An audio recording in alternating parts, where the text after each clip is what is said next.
Les amis, cette petite parenthèse automnale au milieu du printemps m'a donné envie de ressortir un plaid, de m'asseoir au coin de la cheminée avec un thé et de discuter avec vous dans le cadre d'un petit tea talk. J'ai screené quelques-unes de vos questions que j'ai trouvées très sympas et voilà, j'avais envie d'être posée, un peu cosy comme ça avec vous et d'y répondre, et j'espère que vous pourrez interagir également dans les commentaires.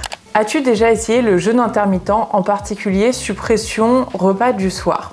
Écoute, j'ai fait une vidéo entière sur le jeûne intermittent parce que je trouvais ça intéressant de tester cette expérience et que ça me paraissait une pratique assez logique dans le sens où on va permettre à son système digestif de prendre le temps d'être vide, parce que c'est fatigant en fait pour l'organisme de toujours grignoter quelque chose, on s'en rend pas forcément compte, mais on mange une petite cacahuète, on mange une fraise, on mange voilà des petits trucs en dehors des repas, je veux dire, et je trouvais ça intéressant dans ce sens, dans le sens de laisser le système digestif se vider totalement pour voir comment mon corps allait réagir, si j'allais avoir plus d'énergie, etc. Je ne l'ai pas fait dans le but de perdre du poids, mais ce que je vais vous dire va vous surprendre par rapport justement au repas du soir. Moi, je le faisais plus le matin, c'est-à-dire que comme j'ai pas spécialement faim le matin, j'ai une alimentation plutôt intuitive et en ce moment, je vais plutôt prendre un smoothie vers 10h30 parce que c'est là que j'ai faim. Et j'ai pas faim directement en me réveillant, donc je veux pas forcer mon organisme à manger. Et d'ailleurs, je suis tout à fait alignée avec le fait qu'il faut réveiller le feu digestif en douceur et donc apporter quelque chose d'assez digeste, un peu chaud, température corporelle. Je suis un peu l'Ayurveda là-dessus. Moi, le soir, je n'ai pas tendance à manger léger. Je sais qu'on dit que le matin, il faudrait manger comme un roi, le midi comme un prince et le soir comme un pauvre. C'est vrai si vous voulez perdre du poids. J'adore manger des pâtes le soir parce que je dors extrêmement bien. Pourquoi je mange pas léger le soir? Parce que comme je dîne tôt à 19h, je vais avoir tendance à grignoter un petit truc, etc. Et c'est là que c'est pas spécialement bon pour le corps, vous voyez, les petits grignotages nocturnes. Eh bien, si je mange trop léger, c'est inévitable. Alors que si je mange un repas bien copieux, je vais pas avoir envie de grignoter le soir. Et deuxième chose, pourquoi les pâtes en particulier? Parce que on dort extrêmement bien après les pâtes grâce à un acide aminé en fait contenu dans les pâtes. C'est un acide aminé qui s'appelle le tryptophane. Ça permet la synthèse de la sérotonine, qui est l'hormone, une des hormones du bonheur, une des 4 hormones, qui régule la mélatonine qui permet d'induire le sommeil en fait. On va produire plus de mélatonine qui est l'hormone du sommeil. Donc c'est aussi pour ça, je pense, que après avoir mangé une bonne plâtrée de pâtes, t'as envie de dormir. Après, il y a plusieurs facteurs, hein, mais le tryptophane est responsable de ça. Et donc, non seulement ça te permet de bien t'endormir, mais ça permet aussi d'avoir moins d'insomnie, moins de réveil nocturne. Et vous savez quand même que le sommeil, c'est un des grands piliers de la santé, en fait, plus que du bien-être, de la santé. Et je vais même te dire que si tu dors mieux, eh bien ton corps va mieux éliminer, tu vas moins stocker en fait tes kilos superflus, etc. Donc c'est pour ça que ça me dérange pas du tout de manger des pâtes le soir, bien au contraire. Je suis très heureuse de bien dormir après et voilà, le sommeil c'est la base de tout. C'est en ce sens que ça va peut-être vous surprendre. Je suis pas du tout salade le soir. Et j'ai vu une autre question qui va me permettre de continuer sur le tryptophane. Ah voilà. Des conseils pour une alimentation moins compulsive, je mange mes émotions.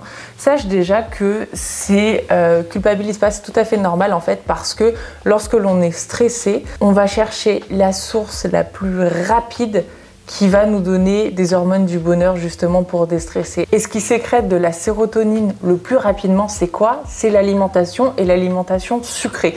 Donc quand on a des cravings et qu'on est stressé et qu'on a envie de se jeter sur une alimentation qui est sucrée, c'est tout à fait normal en fait. C'est un mécanisme de notre... Ça veut pas dire que c'est bien, attention, ça veut pas dire qu'il faut pas essayer de se raisonner, etc. Mais en fait, c'est un phénomène, un mécanisme tout à fait normal. Donc ton corps, il cherche toujours à aller mieux le plus rapidement possible, et donc il va aller chercher le chemin le plus facile pour justement se défendre. Vous savez, c'est toujours cet instinct de survie en fait.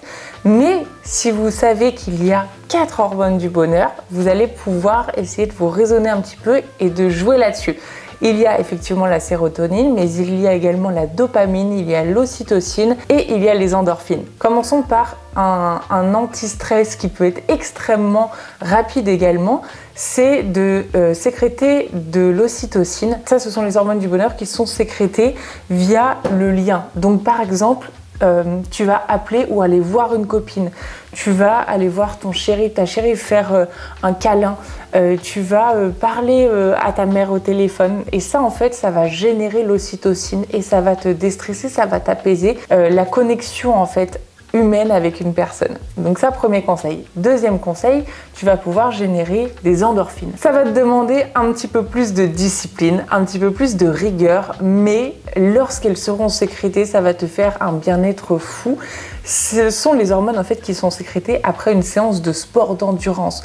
Donc notamment, si tu es, je sais pas, un caractère un peu de feu, tu peux décider justement de pallier le stress avec une séance de course par exemple. Tu vas aller courir et donc ça va te permettre déjà d'être un exutoire, de te défouler et en plus de sécréter les endorphines à la fin. Mais c'est vrai que c'est moins immédiat, mais tu auras une estime de toi encore plus grande. Et la dernière hormone, c'est la dopamine qui va te donner aussi le plaisir et un anti-stress, mais qui est lié plus à la réussite. Ça peut être quelque chose tout bête comme un petit challenge. Par exemple, tu vas te dire ok, je vais faire des tâches ménagères. Ça peut paraître bizarre pour certains, mais moi par exemple j'adore plier le linge, j'adore faire mes machines, passer l'aspirateur, et en fait ça te donne la sensation d'avoir accompli quelque chose, d'être arrivé au bout d'une petite mission. Et donc ça va occuper ton esprit et pendant ce temps-là tu vas pas grignoter. Voilà les petits exemples que je pourrais vous donner justement parce que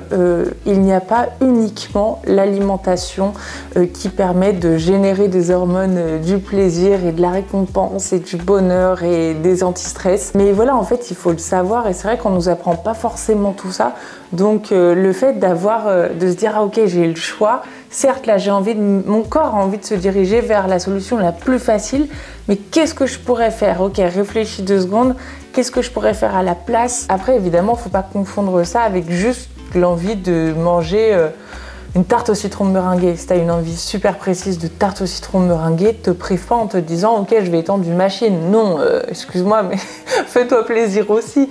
Il faut pas tout confondre. Là, je parle vraiment de l'alimentation compulsive telle que tu me la présentais et j'essaie de donner voilà, des alternatives. Mais évidemment, il faut pas tout confondre et je suis pas là pour vous créer des TCA. Je suis la première à manger des bonbons qui piquent quand j'en ai vraiment envie. Ok, maintenant, à quoi allons-nous répondre? Votre agenda sort quand? Eh bien oui, c'est vrai que pour celles qui ne le savent pas encore, je suis en train de créer un planeur holistique qui va sortir normalement mi-août pour que l'on puisse le commencer en septembre, quoi. Donc voilà, je croise les doigts, j'espère qu'il n'y aura pas de retard. C'est sur la bonne voie, là je suis en train de filmer toutes les recettes parce qu'il y aura pas mal de recettes dans cet agenda holistique et j'avais très envie de créer le lien en fait entre ce que je fais sur YouTube et ce que je vais lancer en objet matériel à avoir chez soi. Le lien, c'était de créer en fait des QR codes pour chaque recette pour vous montrer pas à pas la recette en vidéo.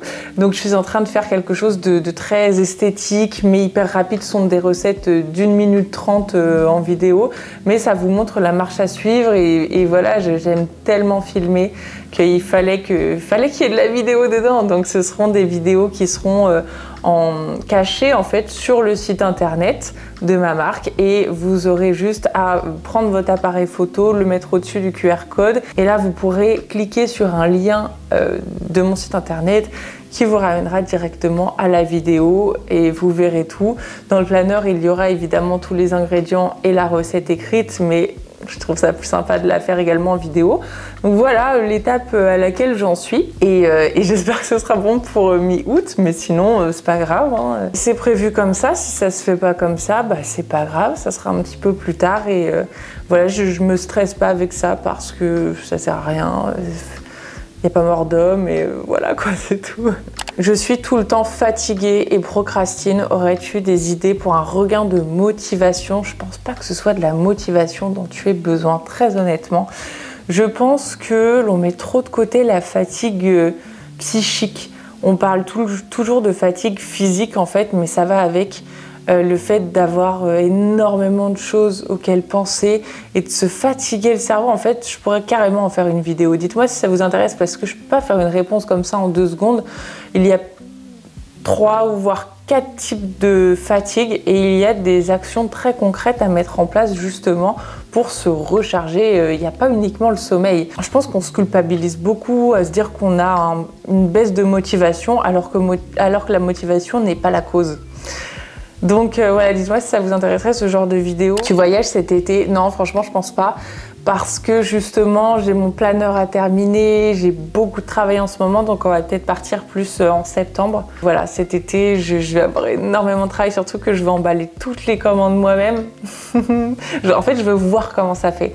Avant de déléguer, j'ai envie de comprendre le mécanisme et j'ai envie de pouvoir bien expliquer aux personnes comment j'ai envie que ce soit réalisé. Donc pour ça, il faut mettre la main à la pâte. Il faut le faire soi-même avant de pouvoir savoir expliquer comment tu veux que ça se fasse.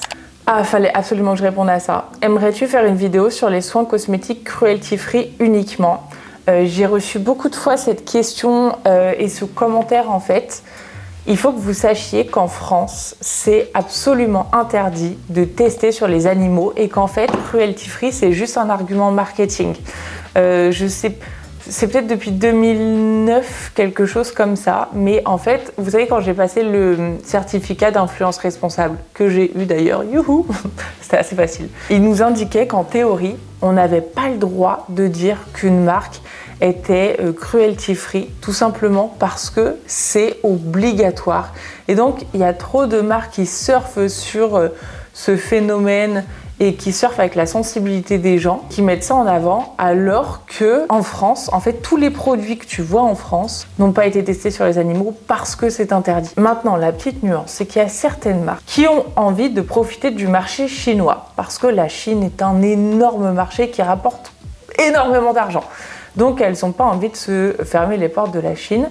Donc pour entrer sur le territoire chinois, eh bien les Chinois vont tester les produits de la marque en question sur les animaux. Donc les produits de la marque qui seront vendus en Chine seront testés sur les animaux parce que c'est la réglementation chinoise. Mais tous les produits que vous voyez en France ne seront pas testés sur les animaux. Donc là est l'arbitrage à faire. Est-ce que la marque a envie d'être 100% éthique et accepte en fait de ne pas travailler avec le marché chinois et donc refuse énormément d'argent pour justement rester dans ses valeurs éthiques et ne pas tester sur les animaux à cause d'elle ou pas. Voilà, en fait, c'est ça l'arbitrage à faire. Mais dans tous les cas, sachez que tout ce que vous achetez sur le territoire français n'a pas été testé sur les animaux parce que c'est interdit. Bon, à côté de ça, tu as quand même des pubs pour promouvoir la chasse, etc. On a des progrès à faire, ça c'est clair. Petit pas par petit pas, as-tu l'impression de te chercher encore en tant que créatrice de contenu? Je pense que j'ai mes valeurs fondamentales qui sont bien définies et en ce sens, je me suis trouvée depuis un bon moment. Je dirais que depuis 2019, je suis vraiment sur mon axe de bien-être, santé, un peu développement perso, etc. Mais tout ce qui est relatif au bien-être, avec des valeurs assez fortes aussi et une sélection extrêmement exigeante des marques avec lesquelles je travaille, etc. Je refuse la plupart des partenariats, vous savez. Enfin non, vous le savez pas, mais c'est pas grave si vous le savez pas. Je sais que j'en fais beaucoup, mais surtout sur le long terme en fait. Donc c'est toujours à peu près les mêmes qui reviennent, à part s'il y a une nouvelle marque qui me plaît en fait, dont les valeurs sont alignées avec les miennes et à ce compte-là, je suis fière, flattée qu'elle ait choisi de travailler avec moi et j'accepte. J'ai mes valeurs fondamentales maintenant. Bien sûr que je me cherche en tant que créatrice parce que je pense qu'il faut toujours se renouveler. Sur les réseaux sociaux, il faut savoir surfer sur la vague en fait de ce qui est mis en avant, rester dans ses valeurs en termes de fond, mais s'adapter en termes de forme. Là par exemple sur Instagram, je ne publie que des Reels pratiquement parce que c'est ce qu'Instagram met en avant. À chaque fois que je poste une photo, je perds énormément d'abonnés parce qu'Instagram n'aime pas ça. Et donc vous savez, parfois vous êtes abonné à des gens, vous vous demandez pourquoi, vous vous dites mais attends, je me suis jamais abonné à cette personne. Parfois vous êtes désabonné d'une personne, vous savez même pas pourquoi. Sachez qu'Instagram fait des trucs dans votre dos. Donc voilà, c'est pour ça que sur le fond, je pense que je continue à m'affirmer dans ma position bien-être, etc. Mais dans la forme, j'évolue sans cesse parce que faut pas rester têtu en fait. Faut savoir se renouveler, s'adapter. Mais par exemple, vous voyez, je vais jamais faire du contenu. Ce qui fonctionne extrêmement bien en ce moment sur YouTube, c'est le divertissement pour le divertissement. C'est le sensationnel, c'est des titres hyper accrocheurs, c'est des challenges, des concepts, des purs divertissements, même des vidéos assez produites. Limite, on revient à un format presque télévisé en fait sur YouTube. Et c'est pas spécialement ce qui me plaît, c'est pas ce que j'ai envie de regarder, donc c'est pas ce que j'ai envie de produire. Moi j'ai envie de garder cette proximité avec vous, j'ai envie qu'on échange, j'ai envie que ce soit produit voilà, dans ma chambre, assis par terre, et voilà, ça me dérange pas de pas évoluer à ce niveau-là, et j'ai pas envie de faire des choses qui me plaisent pas, tout simplement. J'aime les vidéos un peu à l'ancienne, vous voyez, les chit-chats, les TikTok, etc., c'est hyper à l'ancienne. Mais c'est pas grave si j'ai un petit peu moins de vues, parce que je resterai alignée à mes valeurs et à ce que j'aime faire. J'ai pas envie de créer du contenu différent parce que je sais que je vais avoir beaucoup plus de vues, que de nouvelles personnes vont me découvrir, etc. Bien sûr qu'on a toujours envie d'avoir une croissance, mais je préfère avoir une croissance plus linéaire et d'être vraiment en accord avec ce que je propose plutôt que faire des vidéos qui font le buzz avec des sujets plus extravagants les uns que les autres et des thèmes toujours plus divertissants. Et non, c'est pas ce que j'ai envie de faire, c'est pas ce que j'ai envie de vous proposer. Je suis certaine que vous n'avez, vous non plus, pas envie que je vous propose des trucs comme ça. Dites-moi ce que vous en pensez d'ailleurs. J'ai envie d'être fidèle à moi-même. J'évolue, mais j'évolue en fait en tant qu'individu en dehors de YouTube, et ensuite j'aime bien vous partager mes découvertes et des trucs comme ça, donc forcément mon contenu évolue aussi, mais j'évolue toujours en tant que Marie avant Sleeping Beauty. Et enfin, on va terminer par une question que je trouve hyper importante en cette période de... En fait, je crois que le bac c'est passé, mais... Je suis plus au courant de tout ça. Peut-on réussir sans diplôme dans la vie selon toi, bisous Marie, à 100%?